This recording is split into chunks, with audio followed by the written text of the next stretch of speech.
G'day. Qatar has a number of business class offerings across their fleet. I've flown them all, including this cabin yesterday. Yes, it's a step down from the Qsuite, which I reviewed last year, both in size and comfort, but I travelled Qatar business from Bahrain to Doha and then on to Osaka. And in this video, you'll see the differences in this short haul and the long haul seat, and a little later on, I'll run through the differences between the industry-leading Qsuite and the seat on that Doha-Osaka leg. But first, let me take you back to the start of my journey in Bahrain. I've spent 6 days here in Bahrain, 3 of them shooting Formula One pre-season testing. But now it's time to check in for the first of 3 flights, and this is Qatar Airways to Doha.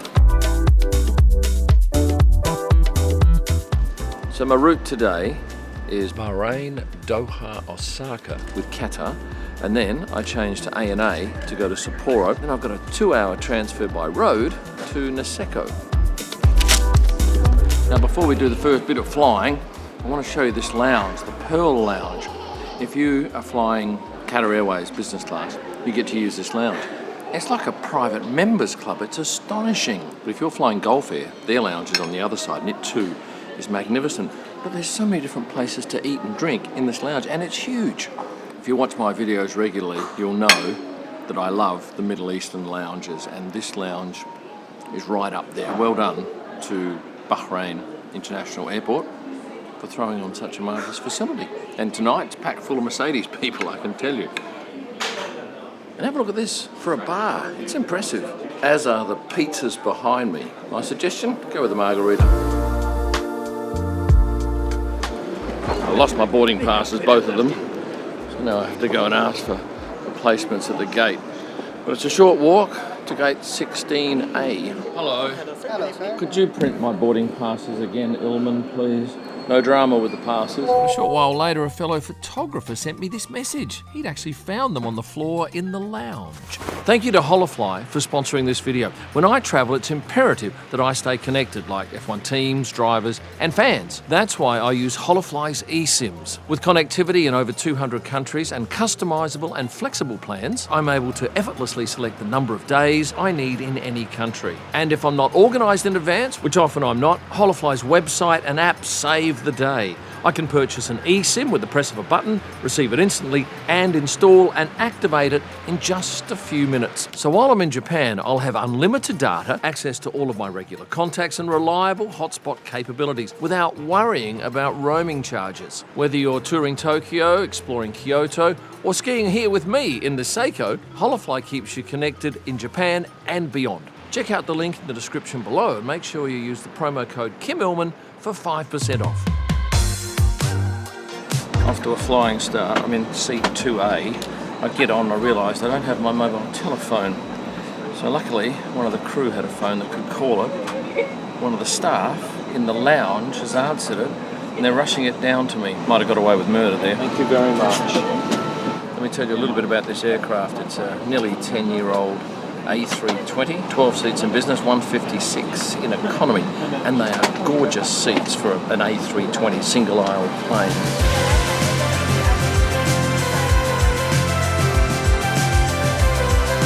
Well, let me tell you, that was a very quick flight, and now we've got a bus to the terminal. But get this, that one there is regarded as a first-class flight, so we're off. Really, it's business, but they class it as first. I can use the first class lounge here in Doha, even when I'm going business class on the next leg. That's a deal. So it's definitely a thing. If you come in first class, even though you're flying out business class, you can use their first class lounge. And if you haven't seen my video about this lounge, you are going to be amazed. Come join me in one of the world's greatest lounges. I would have liked to have done more on board the plane, but there was no food service because it was so quick, and the lights were off for most of the time. But that was a beautiful seat. Not as good as what I've got next, which is not the Qsuite. It's their in-between product, between that A320 and the Qsuite. But I've ordered a steak and a cheesecake, and hopefully it gets out in time for me to be able to devour it before I have to go on board. Well, that steak looked good. So was I Kimpressed or was I unkimpressed? Kimpressed. Way better than I expected it in an airport lounge. Sauce was beautiful. What was it? Oh, it was a Wagyu tenderloin. Rating? It's in the 8s, 8.3. Nothing wrong with the cheesecake either. Now it's a 5-minute walk to gate E3.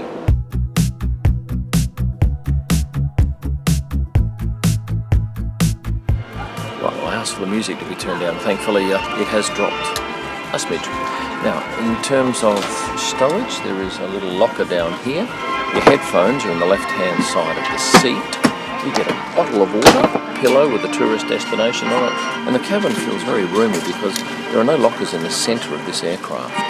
And yes, we get an amenities kit. Is there any diptyque fragrance in it? There's no doubt diptyque, because it says that. This is Philocycos, which I have lots of. Not my favourite. 34 is my absolute favourite. Straight up, glass of sparkling mineral water. Seat controls over here on my right, and a table that is tricky to pull out. There is a meal service, and I was just asked if I want to eat straight away, but I don't think so because I had a meal in the lounge, and they said, fine, you can just tell us whenever you want to eat. And I love that you don't have to eat when the airline deems it convenient for them. You just gotta pay attention. Is that a pacifier? This cabin is actually split. About 2/3 of the way down this cabin there's a divider and some snacks there that you can help yourself to, but it's quite an open cabin. This is one of 2 toilets down at this back section. There's a couple of condiments in here. What is this one? Infused water spray. Smells nice. There's also some moisturiser. A beautiful mirror with inbuilt lights and a magnifier here that is on a tilter.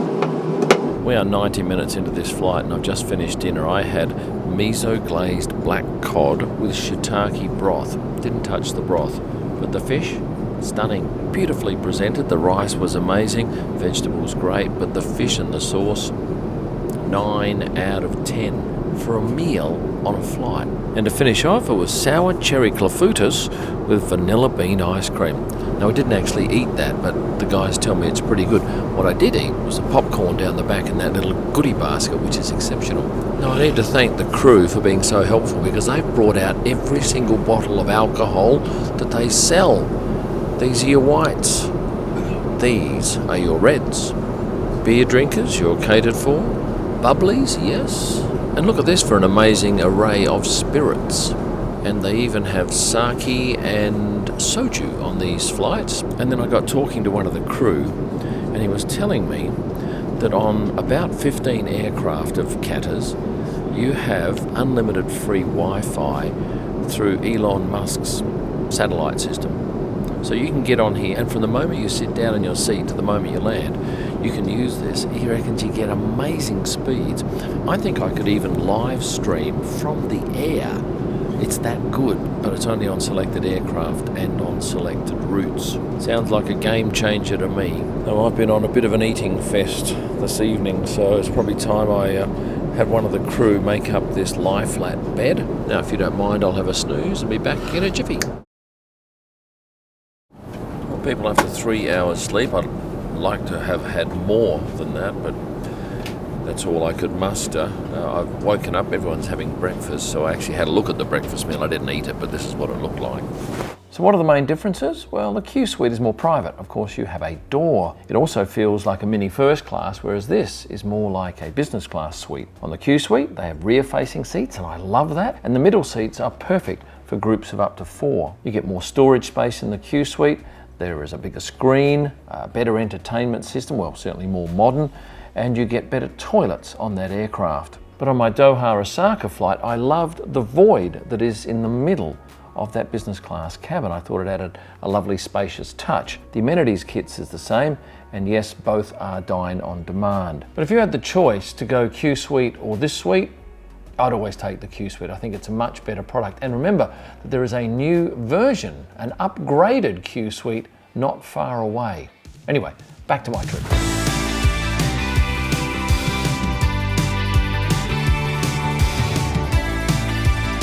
Thanks a lot, mate. Thank you so much. Watch my video. Thanks. You'll love it. Well, on the ground here in Osaka, Japan, and a great flight, really beautiful crew. Now, I've got to go through immigration.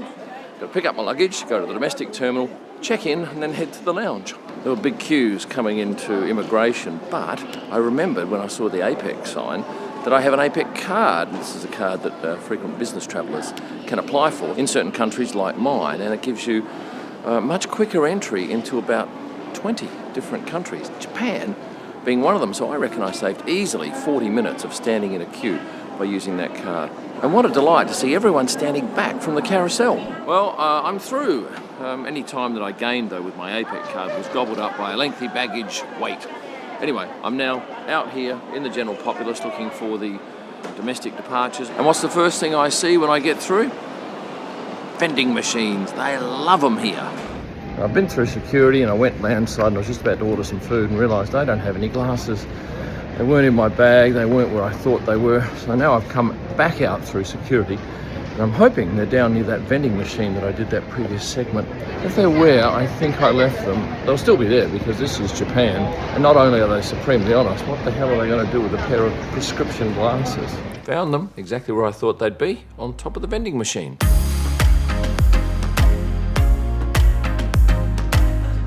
Having come from one of the best lounges I've ever been to, I'm now here in the domestic A&A lounge, and it's a room with some mildly effective air conditioning. Food-wise, yes, pretzels, that's it. But you can get soft drinks from a machine and a magnificently poured beer.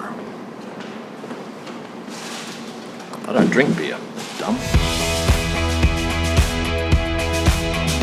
Well, my third and final flight is on an A320. It's about an hour and a bit flight, maybe hour and a half to Sapporo. 2 rows of business, 4 seats in each row, and they're big. They're similar sized seats to the first flight with Qatar today. And there's only 3 people in those 8 seats, so we can all spread out.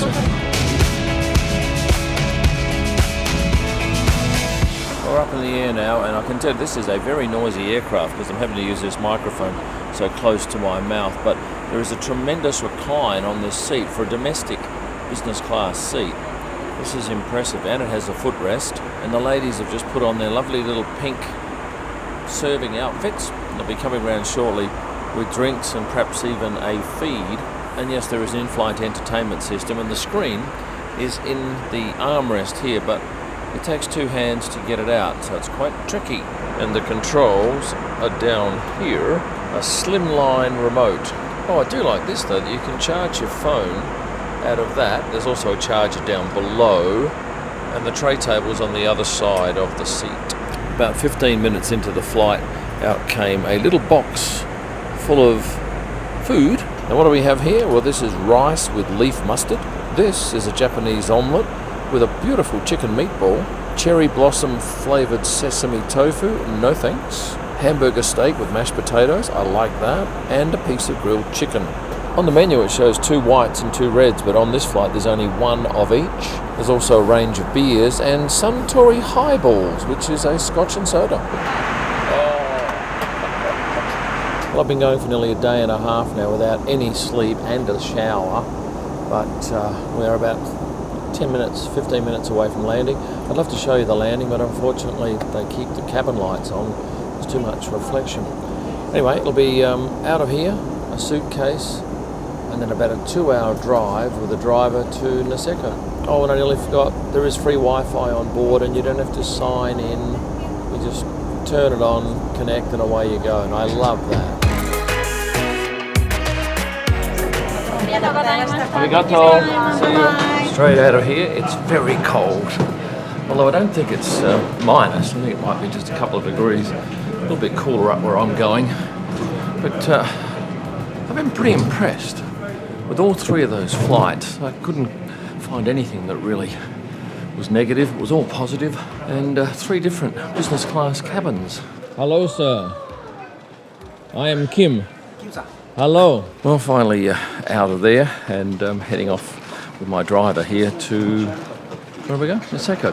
To an apartment where my wife and kids are already holed up, and it's something special. Well, finally here. It's taken me 22 hours from leaving the hotel in Bahrain to getting here to Osaka. 3 hours sleep in 35 hours, and I'm very happy to be going to bed right now. Before I do, please, could you hit the subscribe button? For those of you unsubscribed, thank you to those of you who are subscribed, and if you haven't yet liked the video, now's the time to do it. Thanks for watching, stay passionate. But now, what the fuck? And right out in front of the department. See, then I go an absolute, I've just gone and deleted that. Stop.